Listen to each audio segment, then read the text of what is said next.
Hola a todo el mundo. Arrancamos directamente con esta nueva guía explicativa. Hoy vamos a diseccionar un tema clínico que es, sinceramente, fascinante, el schwannoma vestibular. Ojo, el nombre impone, pero vamos a desglosarlo paso a paso, con calma y de forma súper objetiva. Imaginaos recibir el diagnóstico de un tumor craneal. Da igual que sea benigno, la incertidumbre inicial es tremenda. Pero, al conocer la hoja de ruta clínica, todo se vuelve mucho más manejable. Vamos a recorrer el camino exacto que sigue la medicina moderna, desde esa primera y rarísima señal física hasta el momento crítico de sentarse en la consulta para tomar la decisión médica final. ¿Empezamos? Pasamos rápidamente por nuestra agenda de hoy, que es muy clara. Primero, los síntomas y el diagnóstico inicial.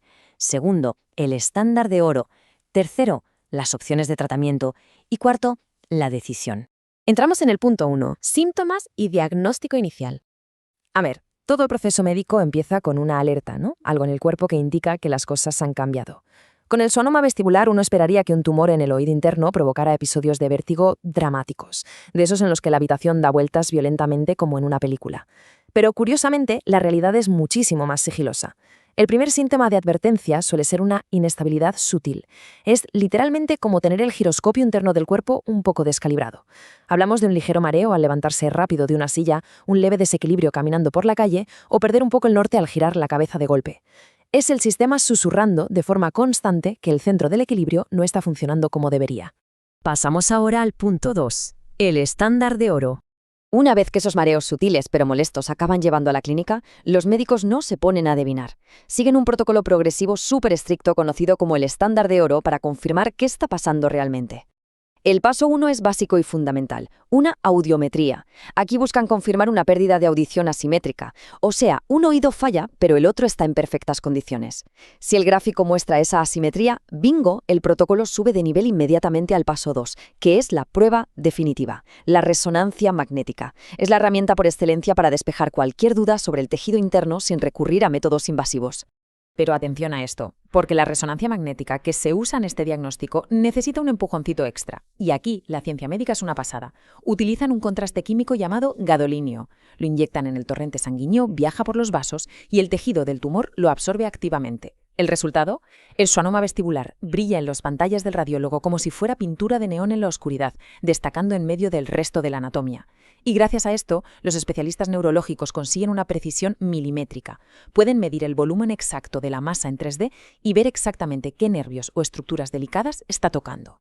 Vamos con el punto 3 de nuestra ruta, opciones de tratamiento.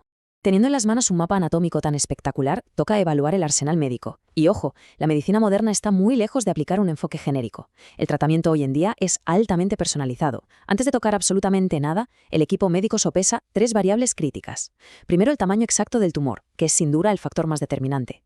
Segundo, la edad, un dato que cambia directamente cómo se asumen los riesgos de cualquier cirugía. Y tercero, el nivel de audición que todavía conserva el oído afectado.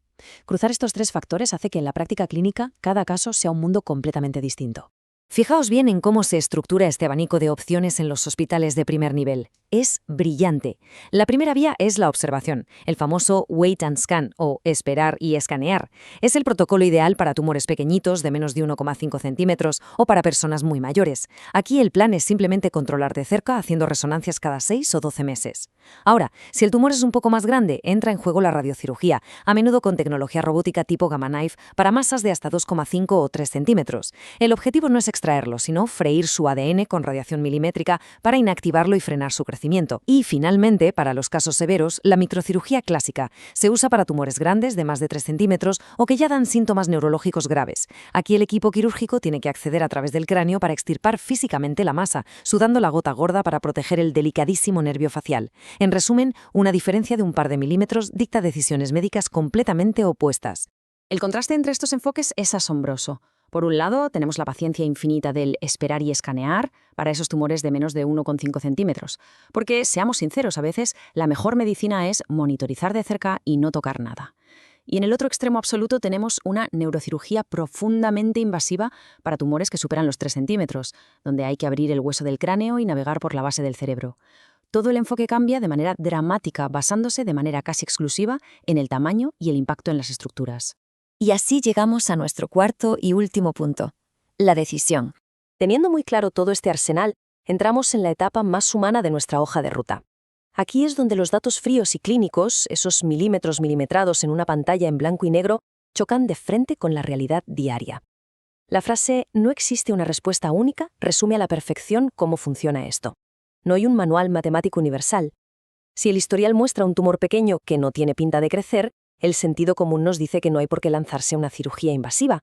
Pero si por el contrario nos encontramos ante una masa enorme que está empujando peligrosamente estructuras como el tallo cerebral, la cirugía mayor se convierte en una urgencia para aliviar esa presión.